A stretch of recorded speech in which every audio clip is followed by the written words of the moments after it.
तो इस वीडियो में हम यूज करने वाले हैं बेहतरीन ट्रिक का, और बाद में आप कमेंट में जरूर आंसर करिएगा कि वाह क्या ट्रिक था, हमें तो बिल्कुल याद करने की जरूरत ही नहीं पड़ी। तो डेफिनेटली आज हम कर रहे हैं झारखंड की सिंचाई प्रणाली। दिस इज झारखंड का भूगोल वीडियो नंबर 19। सारी वीडियो को आप एक्सेस कर सकते हैं, झारखंड का भूगोल प्लेलिस्ट बनी हुई है। तो ये है जेई सीजीएल, झारखंड पुलिस सिपाही, जेपीएससी, जितने भी यहाँ पे झारखंड में एग्जाम होनी है सबके लिए यहाँ पे इंपॉर्टेंट है। मुझे टेलीग्राम में जरूर फॉलो कर लीजिए, क्योंकि टेस्ट में लेता हूं तो अनाउंसमेंट वहीं पे होती है। यहाँ पे सारी आपको पीडीएफ की जो लिस्ट है वो आपको कमेंट में मिल जाएगी, डिस्क्रिप्शन में भी मिल जाएगी, आप जाके डाउनलोड भी कर सकते हो और मुझसे आप जरूर जुड़ सकते हो। अब यहाँ पे हम लोग बात कर लेते हैं कुछ इंपॉर्टेंट पॉइंट्स की। इंपॉर्टेंट पॉइंट देखिए, यहाँ पे कई सारे हमने ट्रिक यूज किए हैं, ठीक है। तो कुछ पॉइंट हम लोग देख लेते हैं। पॉइंट क्या है, झारखंड की मात्र 32% जमीन ही कृषि के लायक है, ठीक है, याद रखिए। मतलब झारखंड में तो जमीन बहुत सारा है, मगर मात्र 32% ही जमीन कृषि के लायक है। कारण यह है कि यहाँ पे आपको पठार मिलेगा बहुत, ठीक है। पठार का मतलब प्लेट्यू बहुत मिलेगा, तो यहाँ पे उसके वजह से यहाँ पे आपको क्या मिलता है, तो खनिज वगैरह, मिनरल्स वगैरह ज्यादा मिलता है, ठीक है। और पठार का मतलब होता है एक टेबल सरफेस, एक ऊंची भूमि जो काफी दूरी तक यहाँ पे समतल हो, उसको हम लोग पठार बोलते हैं। तो 32% जमीन ही कृषि के लायक है, क्योंकि मिनरल्स वगैरह मिलेगा तो कृषि कहाँ से होगा। अब देखिए, इसको 32 को आप पलट दीजिए, रिवर्स कर दीजिए, तो ये हो जाएगा 23%, राइट। 32 को पलट दीजिएगा तो 2 इधर 3 इधर, तो 32 से हो गया 23। तो 23% भाग जो है वो झारखंड में कुल कृषि भूमि का 23% भाग सिंचित है, मतलब इरिगेशन हो रहा है। कुल कृषि भूमि का मैं बात कर रहा हूँ, मतलब कुल कृषि भूमि कितनी है, 32%, मतलब 32% का 23% भाग सिंचित है। उसके बाद कुल सिंचित भूमि का 58.3% भाग सतही जल द्वारा, मतलब सरफेस जल जो होता है, सरफेस में वाटर, जैसे तालाब हो गया, नदी हो गई, इस तरह से। और दूसरी होती है भूमिगत जल, मतलब जो भूमि के अंदर चली जाती है। तो झारखंड में भूमिगत जल से 41.7% जो है वो सिंचित होती है। हालांकि भूमिगत जल झारखंड में बहुत कम अवेलेबल है, ठीक है, क्योंकि ऊपर से ही सारी चीजें बह जाती हैं पठारी एरिया होने के कारण, ठीक है। और चूंकि पठार है तो अंदर चीजें जो पानी है वो जा भी नहीं पाती ठीक से। अब देखिए, सिंचाई के साधन हम लोग बात करते हैं। सोर्सेस ऑफ इरिगेशन क्या है, कुआं है, वेल है जिसको हम लोग कहते हैं, तालाब है, पॉन्ड, नहर है, नलकूप है, मतलब हैंडपंप हो गया। उसके बाद ट्यूबवेल जिसको हम लोग कहते हैं, उसके बाद आप तालाब हो गया, ठीक है। तो तालाब के हम बारे चर्चा करेंगे। चलिए, सबसे पहले हम लोग कुआं की हम लोग बात कर लेते हैं। तो कुआं जो है, आप यदि याद करें कि कुआं सबसे ज्यादा कहाँ पे सिंचाई होती है कुआं से, तो कुआं आप गमला से याद रख सकते हैं कि कुआं गमला की तरह दिखता है थोड़ा थोड़ा, ठीक है। ये जो गमला आप देख रहे हैं, तो गमला से आप याद रखिएगा गुमला, ठीक है। मतलब कुआं से सबसे ज्यादा सिंचाई कहाँ पे होती है, तो गुमला में होती है। बहुत आसान से। अब देखिए, यदि हम लोग पूरे झारखंड की बात करें तो कुएं से सिंचाई होती है 29.5% का, याद रखिएगा। उसके बाद झारखंड का में जो प्रथम स्थान है गुमला, हमने कहा दिया। उसके बाद गुमला में कितनी सिंचाई होती है कुआं से, तो 87.2% भाग की सिंचाई गुमला में जो है कुएं के द्वारा होती है। उसके बाद गिरिडीह का स्थान है, फिर रांची है, धनबाद है, हजारीबाग है, सिंभू में, याद रखिएगा थोड़ी थोड़ी, ठीक है। गिरिडीह रांची तक तो जरूर याद रखिए, बस इतना याद रखिए काफी है। अब देखिए, तालाब की हम लोग बात करेंगे। तालाब कैसे याद रखेंगे, तालाब से सबसे ज्यादा सिंचाई कहाँ होती है, तो तालाब में नहा के ही तो आप मंदिर जाते हो ना। और मंदिर की हम बात करें तो देव आ रहा है, देवघर, यहाँ पे देव ऐसे ही आपको पता चल जा रहा है। तो जहां पे देव का स्थान आप जाएंगे तो आपको क्या नहा के जाना पड़ेगा। तो इसलिए देवघर जो है ये क्या है, और देवघर में आपको पता है कि बैद्यनाथ धाम मंदिर भी है। तो यहाँ पे देवघर में सबसे ज्यादा सिंचाई जो है वो तालाब के द्वारा होती है, क्योंकि यहाँ पे प्रोजेक्ट भी बनाया गया है। आगे हम उसकी चर्चा करेंगे कि कौन कौन सी प्रोजेक्ट झारखंड में है, और उसके ट्रिक के साथ हम लोग याद भी करेंगे। चलिए, अब हम लोग देख लेते हैं थोड़ा सा। 19.07% भाग में तालाब द्वारा सिंचाई होती है झारखंड में, और ये सबसे पुराना साधन है, ठीक है, क्योंकि तालाब आज से नहीं आ रहा है, वो आदि मतलब काल से ये जो तालाब आपको मिलेगा।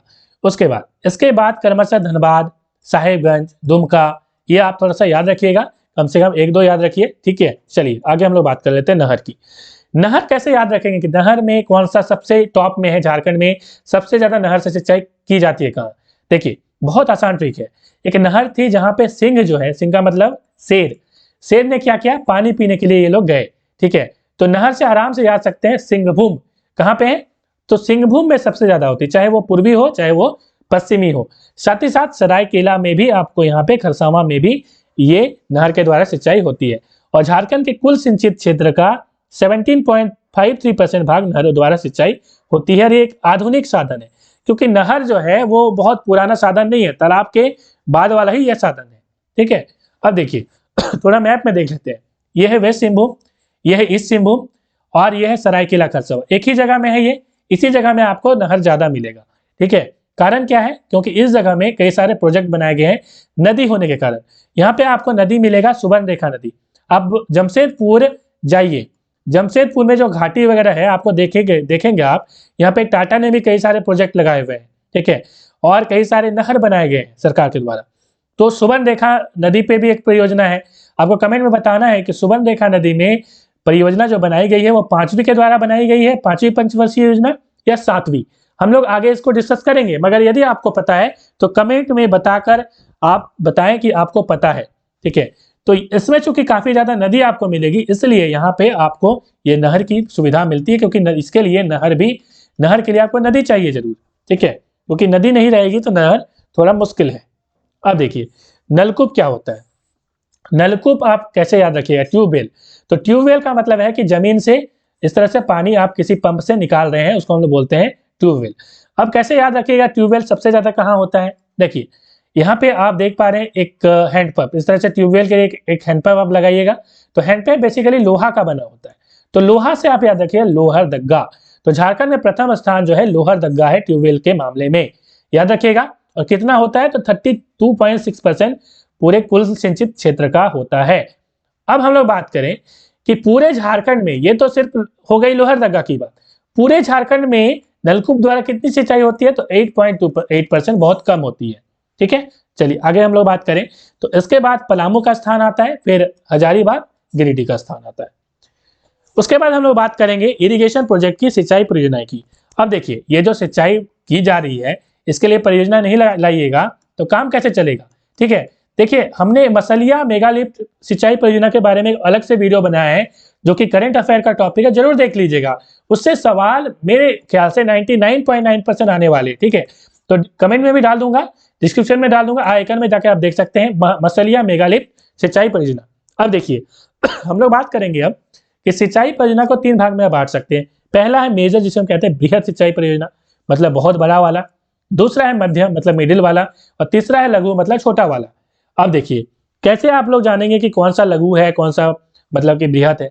अब देखिए बृहद का बहुत सिंपल सा है, बृहतु नहीं होगा, बृहद होगा। ठीक है, बृहद का मतलब ऐसी परियोजना जिसमें 10,000 हेक्टेयर से अधिक क्षेत्र में सिंचाई व्यवस्था की जाती है। मतलब मान लीजिए एक नदी में नहर बनाया गया, उस नहर से जब पानी निकाला जाएगा तो 10,000 हेक्टेयर से ज्यादा एरिया में यदि इसका लाभ पहुंच रहा है तो इसे हम कहेंगे बृहद सिंचाई परियोजना। याद रखिएगा। अब देखिए, अब पूछोगे सर ये हेक्टेयर क्या है, कुछ बता दीजिए, है ना। तो 1 हेक्टेयर होता है 10,000 स्क्वायर मीटर का।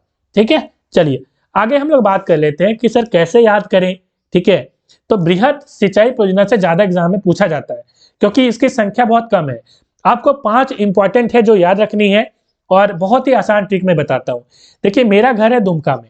दुमका में एक यूनिवर्सिटी है जिसका नाम है सिद्धू कानू यूनिवर्सिटी। तो सिद्धू कानू मुर्मू यूनिवर्सिटी हालांकि अब नाम हो गया 2013 के बाद से, जहां तक मुझे याद है। ठीक है, तो याद रखिएगा कैसे। तो याद रखने का बहुत सिंपल सा तरीका है। 2013 मुझे थोड़ा सा कंफर्म नहीं हो रहा है, थोड़ा सा डाउट है मुझे। यदि आपको किसी को पता है तो जरूर कमेंट में आंसर करिएगा, गूगल कर लीजिएगा थोड़ा कि सिद्धू कानू यूनिवर्सिटी का नाम सिद्धू कानू, अब नाम हो गया इसका SKMU, सिद्धू कानू मुर्मू यूनिवर्सिटी कब हुआ। ठीक है, 3 या 13 दोनों में से कुछ आंसर हो गया। अब देखिए सिद्धू कानू यूनिवर्सिटी जो है पुराना वाला ही चलिए, तो SKU याद रखिएगा, सिद्धू कानू यूनिवर्सिटी। तो SKU, और यहाँ पे पीजी की जो है पढ़ाई भी होती है, तो पीजी आप याद रखिएगा SKU पीजी। मैं हालांकि पीजी में यहाँ पे कर रहा हूँ, तो यहाँ पे SKU पीजी आप यहाँ पे याद रखिएगा। अब देखिए एस का मतलब क्या होता है? स्वर्ण रेखा परियोजना। स्वर्ण रेखा नदी में जो परियोजना बनाई गई है स्वर्ण रेखा, तो हमने मैप में भी दिखाया था, ये सिंहभूम में पड़ेगा और सरायकेला खरसावां में पड़ेगा, मैंने दिखाया था ना। चलिए मैप हम लोग फिर से देख लेते हैं। यहाँ पे देखिए ये सिंहभूम है ना, ये वाला सिंहभूम है, ये सिंहभूम है, सरायकेला खरसावां, और यहीं पे हमने बताया था कि ये जो नदी है स्वर्ण रेखा नदी आप देख पा रहे हैं। ठीक है, तो इसी में परियोजना बनाई गई है, कौन सी? तो स्वर्ण रेखा परियोजना। ठीक है, चलिए उसके बाद है के से हो जाएगा कोनार सिंचाई परियोजना, जो कि हजारीबाग में आपको मिलेगा, और ये 5th ईयर प्लान का है। उसके बाद यू फॉर उत्तरी कोयल परियोजना, जो कि पलामू में पड़ेगा। ठीक है, अब सोचेंगे से आप उत्तरी कोयल नदी कहाँ पे है, देखिए यहाँ पे उत्तरी कोयल नदी है, देख रहा है ना, ये जाके सोन नदी में मिल जाती है। तो पलामू का ये एरिया हो गया, ठीक है। तो इसलिए ये पलामू में आपको पड़ेगा। बहुत मैप से याद रखिएगा ना, रिवर वाला मैप जरूर देख लीजिएगा, ठीक है। रिवर पे हमने मैप बनाया है and that is the best video of Jharkhand, मेरी ये गारंटी है आपकी। उस वीडियो से यदि सवाल बाहर आ जाए तो फिर आप कमेंट करिएगा यहाँ पे, ठीक है। चलिए अब हम लोग एसकेयू से आप आराम से याद रखते हैं, ये जो 3 परियोजना ऊपर की है ये 5th ईयर प्लान की है, 5वीं पंचवर्षीय योजना। अब आप लोग पूछोगे सर ये 5वीं पंचवर्षीय योजना कब हुई थी, मैं आगे उसकी भी लिस्ट दिखाऊंगा, टेंशन ना लें आप। उसके बाद पी से याद रखिएगा पुनासी जलाशय परियोजना, ये देवघर में है, दुमका में भी है। मैक्सिमम देवघर में होगा, दुमका में थोड़ी सी कम है इसकी, मैक्सिमम देवघर में पड़ता है। यदि ऑप्शन में यदि देवघर आए तो देवघर करिएगा टिक, ठीक है, देवघर में टिक करिएगा। यदि दुमका दोनों आ जाए तो बोथ हो जाएगा फिर, ठीक है, याद रखिएगा। तो ये 7th ईयर प्लान में हुई थी। उसके बाद गुमानी जलाशय योजना, ये एग्जाम में कई बार पूछा जाता है कि गुमानी नदी कहाँ है, तो साहेबगंज पाकुड़ बहुत इंपॉर्टेंट है। मैक्सिमम हालांकि इसका साहेबगंज में मिलेगा, कुछ जो है पाकुड़ में भी मिलता है, तो इसको भी आप याद रखिएगा। और साहेबगंज में राजमहल की पहाड़ी है, थोड़ा सा मैप यदि मैं दिखाना चाहूँ तो यहाँ पे मैप है, साहेबगंज आपको यहाँ पे पड़ेगा, पाकुड़ यहाँ पे पड़ेगा। यहाँ पे गंगा नदी इस तरह से बहती है, इस तरह से जाएगी और ये बंगाल की खाड़ी में इस तरह से जाके मिल जाती है, और इस तरह से उत्तरी कोयल इधर से जाती है और ये गंगा में मिल जाती है, ठीक है। इस तरह से यहाँ पे गंगा में मिलेगी उत्तरी कोयल। सोन नदी इस तरह से जाती है, मैंने बताया था, और ये गंगा में मिल जाती है। दिस इज सोन नदी जो कि विंध्याचल से निकलती है। विंध्याचल कहाँ पे है, मध्य प्रदेश में है। मैंने उस वीडियो में डिटेल में बताया, उसको कर लीजिएगा, ठीक है। चलिए आगे हम लोग बात कर लेते हैं। गुमानी हमने देख लिया कि साहेबगंज पाकुड़ में पड़ेगा, 1977 में इसका निर्माण हुआ था। अब हम लोग पंचवर्षीय योजना थोड़ा सा देख लेते हैं। प्रथम पंचवर्षीय जो योजना है वो 1951 से 56 के बीच, फिर द्वितीय पंचवर्षीय योजना 56 से 61 के बीच, उसके बाद तृतीय पंचवर्षीय योजना है 61 से 66 के बीच, फिर 3 साल का ब्रेक लग गया था, ठीक है, 69 से 74 के बीच। क्या ये इमरजेंसी के कारण हुआ था, कमेंट में आंसर करिएगा। चलिए 69 से 74 के बीच, उसके बाद 74 से 79, इस तरह से चला और लास्ट 2017 में इसे बंद कर दिया गया, ठीक है। तो याद रखिएगा, बहुत इंपॉर्टेंट है। 12 पंचवर्षीय योजना चलाई जा चुकी है, ठीक है, आप इसको थोड़ा सा याद रख सकते हैं। आगे हम लोग बात करेंगे मध्य सिंचाई योजना। अब देखिए मध्य सिंचाई योजना बहुत सारी है, लगभग 1000 से ऊपर है, लगभग 1000 के आसपास, ठीक है। तो मध्यम जो सिंचाई परियोजना है इसमें किसको कहेंगे, तो 2000 हेक्टेयर से 10,000 के बीच। जो बृहत वाला था वो कितना था, 0 से मतलब 10,000 से ज्यादा वाला था, 10,000 हेक्टेयर से ज्यादा वाला। तो यहाँ पे जो मध्यम वाला होगा वो 2000 से 10,000 के बीच वाला जो हेक्टेयर होगा वो उसको हम कहेंगे मध्यम सिंचाई योजना। अब देखिए बहुत सारी यहाँ पे योजनाएं हैं, कुछ हमने जो इंपॉर्टेंट है उसको हमने हाईलाइट किया हुआ है, ठीक है। तो सकरी गली वाला बहुत इंपॉर्टेंट है। सकरी गली आपको एक रेलवे स्टेशन में मिलेगा, ठीक है, साहिबगंज में, और यहाँ पे 1978 में इसकी स्थापना हुई थी, ठीक है। उसके बाद तोरई बराज योजना दुमका में है। तो ये ये दोनों बहुत इंपॉर्टेंट है। बटाने वाला भी बहुत इंपॉर्टेंट है, बटाने जलाशय परियोजना पलामू में है ये। तो उत्तरी कोयल नदी एक्चुअली में वहां पे बट जाती है, जिसके कारण यहाँ पे आपको ये बटाने जलाशय परियोजना के नाम से ये जानी जाती है, ठीक है। तो ये बटाने जलाशय योजना ये हो गया। उसके बाद इसको आप याद रख सकते हैं, पूरी लिस्ट हमने दिखाई हुई है। जो इंपॉर्टेंट है मैंने उसको बता दूं, यहाँ पे पतरातू वाला याद रखिएगा, जलाशय योजना रांची में। उसके बाद रामरेखा जलाशय योजना गुमला में, ये बहुत इंपॉर्टेंट है। भैरवा जो कि भैरवी नदी पर है, ठीक है, जलाशय परियोजना आपको हजारीबाग में, ठीक है, रामगढ़ में। ये रामगढ़ एक ऐसी जगह है जहां पे आपको पता है कि कौन सा मंदिर है, तो रजरप्पा मंदिर है, ठीक है। और एक चीज याद रखना है, भैरवी जो नदी है वो दामोदर के साथ मिलती है इस जगह में, रामगढ़ में, ठीक है। तो याद रखिएगा। अब आगे हम लोग बात करेंगे कि पंचखेरा परियोजना, इस तरह से आप थोड़ा सा याद रख सकते हैं। अपर संख तो बहुत इंपॉर्टेंट है, ठीक है, गुमला में है। उसके बाद औरंगा जलाशय योजना पलामू में पड़ेगा, ठीक है। अमानत योजना यदि पूछे तो वो भी पलामू में। ये 7वीं पंचवर्षीय योजना, तो ये मोस्ट इंपॉर्टेंट क्वेश्चन बन जाता है आपका। आगे हम लोग बात करेंगे लघु सिंचाई परियोजना। देखिए 0 से 2000 हेक्टेयर से कम, मतलब 0 से 2000, ठीक है।